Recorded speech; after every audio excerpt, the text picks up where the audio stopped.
A river, do, do, do, do, do, do, do, do, do, do. Hey! This is my Tina wig. Hey guys, it's Wahima, but just call me Wah. Melanated! Welcome to my recap of Life After a Lockup Season 3, Episode 33. I don't know the name of it, but who cares? Give this video a thumbs up, share on any social media platform that you deem fit, and if you like this wig, my cousin makes them and she has her own company, and that information will be down in the description box below. Thank you so much for those of you who are returning to watch me, and thank you and hello and welcome to those of you who are new. Hello. Alright you guys, let's jump right into this episode. First couple we're gonna talk about Lamar and Andrea. Andrea it's her birthday girl, okay? She is gonna have on a too short dress and a stole or some kind of fur just hanging out. And she's gonna show her Utah sisters LA. She's like, welcome to my city. And I'm like, that's not your city, girl. Chill. And they're coming into town to hang out with her because it's her birthday weekend. And so now she gets to lavishly show them a great time. So she gets to the airport, girl, and she picks them up in a limo. They're not even prepared for it, okay? They're like, who, what, when, and where? This is for us? And she's like, yeah, girl, go ahead and get in. So they go on a little tour of Los Angeles and all the friends are really excited. There's the stars on the floor. There's this, there's that, like whatever, girl, they're having a good time. Andrea, this whole time though, is faking the funk 100% because she's like, my homegirls, they're my best friends and I love them forever, but they're super judgmental. Oh my God, Nefertiti is backwards. That's like gotta be bad luck. We gotta make the change, guys. I can't go on. Self, don't wanna be. My voice is not what it used to be. Singing brings me joy. And you know what else brings me joy? RuPaul's Drag Race. And this last episode, Olivia, why'd you do that to Tabitha? We were all ready for it. But I bet you now a bunch of people are looking up Tabitha Brown. Because they're like, what didn't Olivia give us? And they're gonna get there and they're gonna see, hello there. How you doing? You all right? Okay. You know what? I'm gonna put some tomatoes on this because that's my business. You going ahead and have yourself a nice day. And if you can't have yourself a nice day, don't you go mess it up for nobody else, huh? All right, so let's get back to it. So Andrea is freaking the whole kind of funk, okay? She's pretending like she's got this LA game on lock and that everything is good going in her life. She takes them around and when it comes time for them to get back to her house, she's like, no, I'm sorry, you guys aren't gonna come into my house. And they're like, what? Why? And she's like, no, I'm sorry, this is where you guys go back to where you're staying. And this is where I'm gonna go where I'm staying.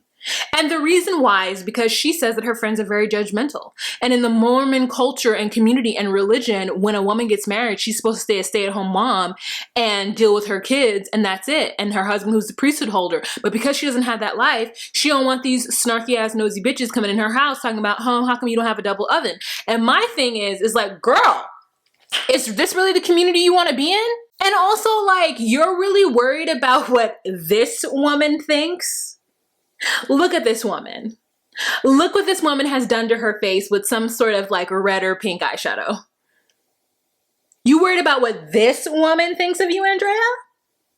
I am gagged. And they're feeling some kind of way about it. And honestly, her friend Danielle, who is, you know, is no one to be trusted in this community of yours from Utah?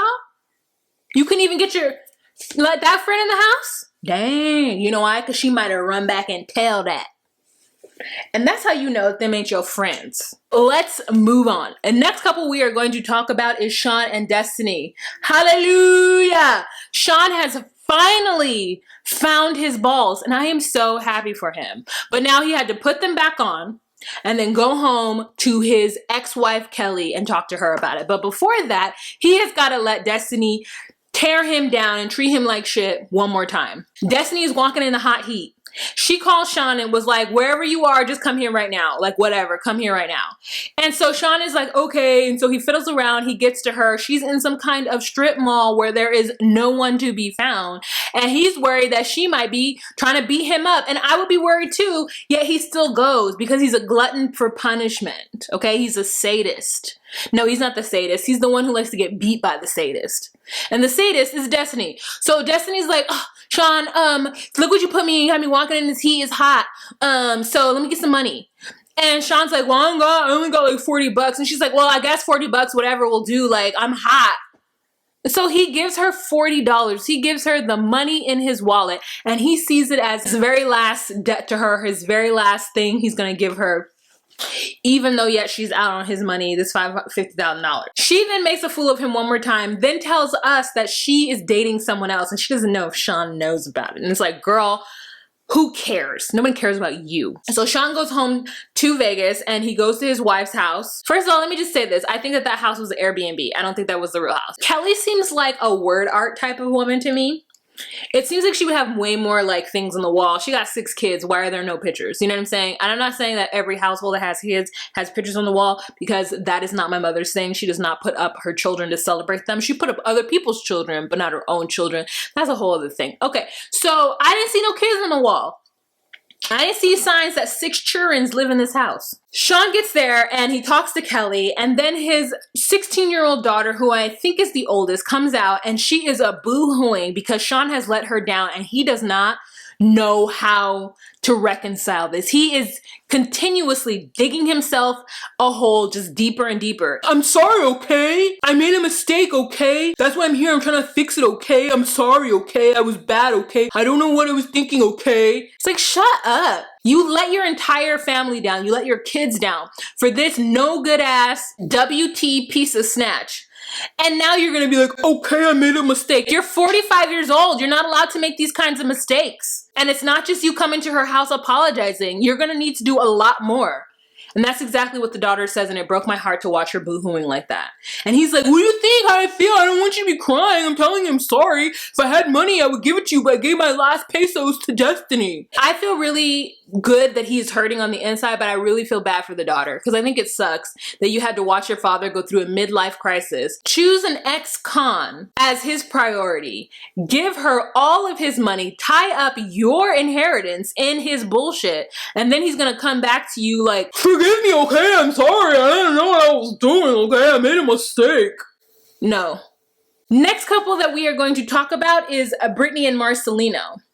So we're tying their segment up right with a little bow. Cindy has a conversation with her ex-husband about how he's doing, and the ex-husband gives her a good old hug, which is I think what Cindy needed. I guess she messed with his life for over 20 years, and finally he's found some peace and happiness. And he's a little bit annoyed that Brittany brought Cindy to Alaska, because he's like, I don't know what Cindy thinks she's gonna do in Alaska, but whatever it is she's gonna do, it's not gonna be with me.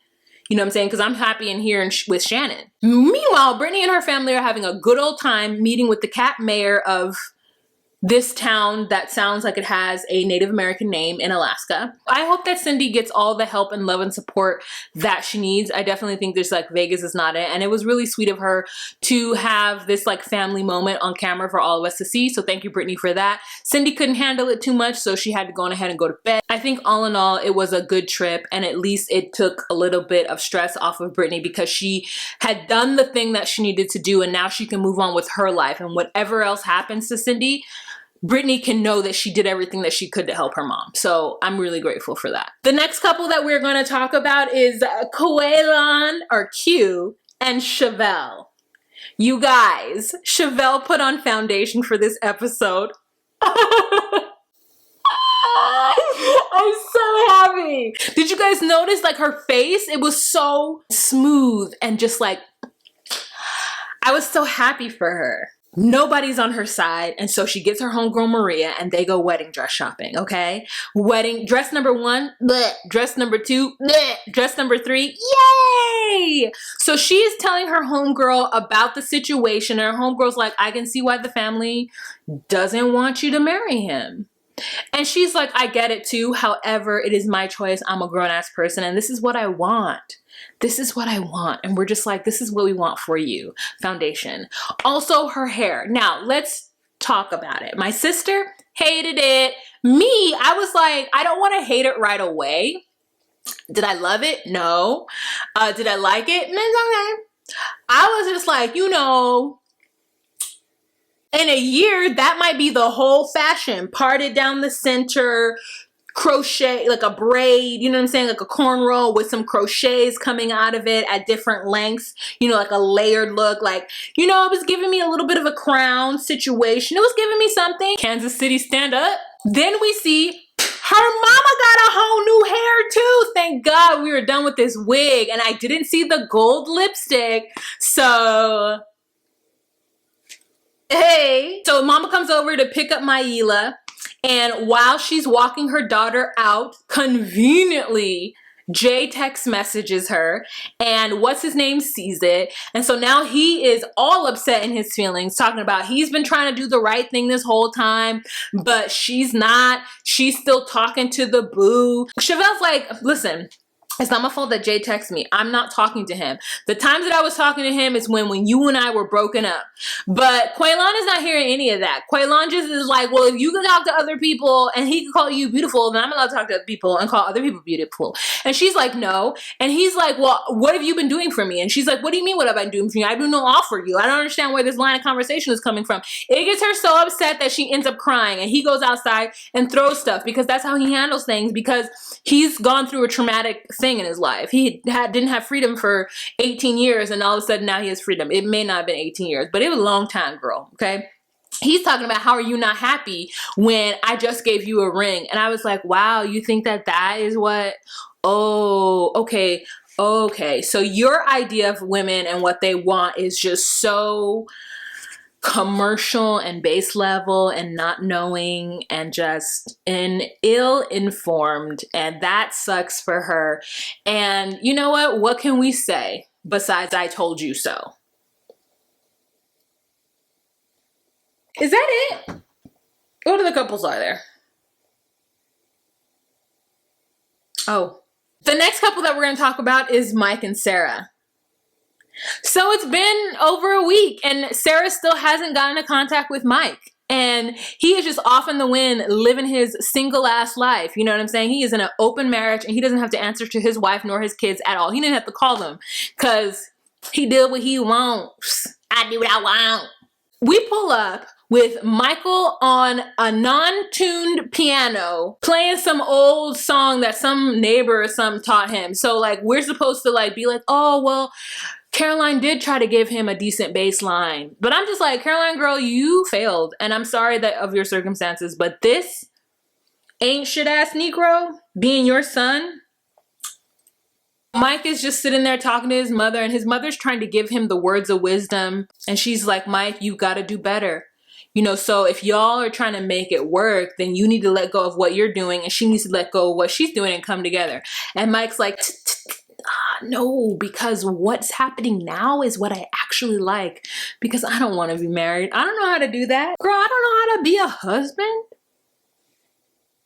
I'm just trying to get through life doing me, not working unnecessarily. I can't be a world-class scammer if I have a wife, because then that means that I have to go out and actually get a job. And what skills do I have, Mom? What skills do I have?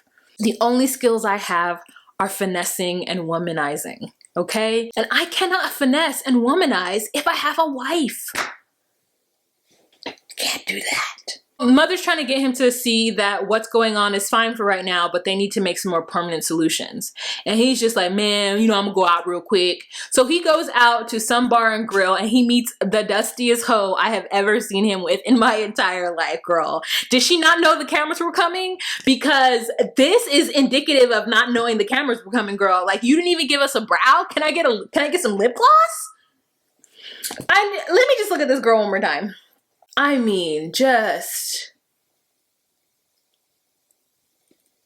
I mean, listen, there's potential, you know, but that wig, So then we cut to Sarah, who has called Mike during this time that he's talking to her, and he's like, just ignore that phone call. And then we cut to Sarah with Sarah's mean eyebrows, okay? Her eyebrows are so dark, they might as well be black. And I know that they're not. I think they're like some kind of dusty gray. It's not a taupe. Maybe it's taupe.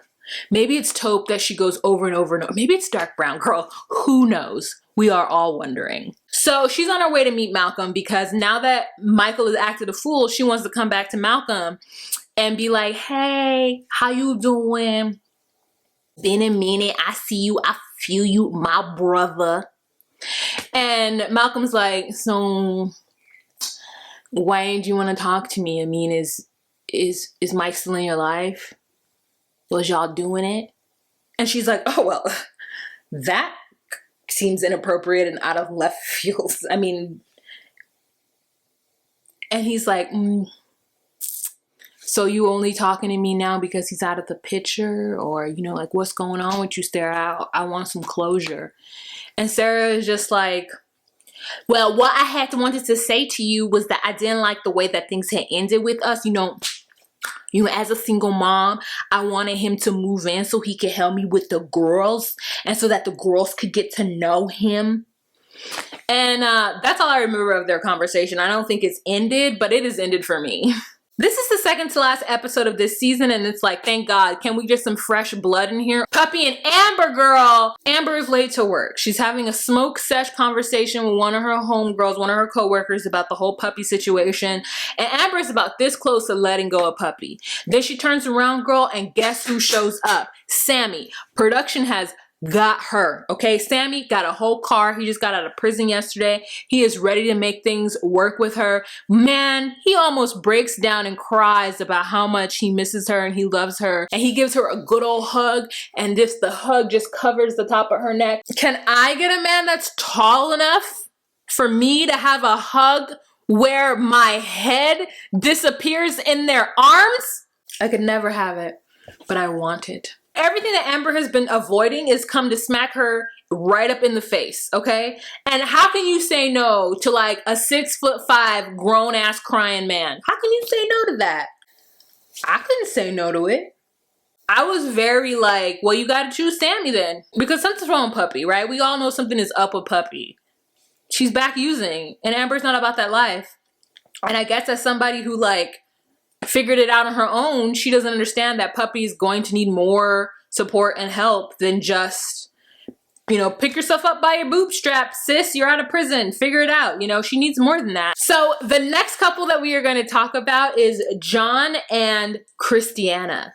So it's 11 p.m. Christiana can't sleep because there's knocking and banging and stuff in the thing. You know, she hears that. She's like, maybe my mom heard that. Maybe it wasn't my sister and my husband having sex. So she gets up, and I have one question, and this is a serious question, no shade. As a big bellied female, is Christiana pregnant? She looked real pregnant. So Christiana calls her sister and is like, hey girl, I would like to see you, but I don't want to see you in front of John. So let's rendezvous at midnight at the park. Sister's like, cool, I understand. I can't wait till next episode so we can see the conversation between her and Tara, see if Tara's gonna lie about it. I can't wait till we get to the conclusion of this season, and that is next week. So you guys hang on, we're almost done, and then we may or may not have a new cast of Love After Lockup. Alright you guys, so that's the end of this video. Thank you so much for watching my recap. If you like this video, don't forget to thumbs up this video. Don't forget to subscribe to my YouTube channel. And don't forget to share this video on any social media platform that you deem fit. Alright you guys, so I have other content on YouTube, and if you would love to check them out, please do. Here are these videos right here. Stay on YouTube. Just stay on YouTube. Just one more video for me, okay? Thanks. Have a fantastic week, and remember to be you, be true, and find your place. Bye.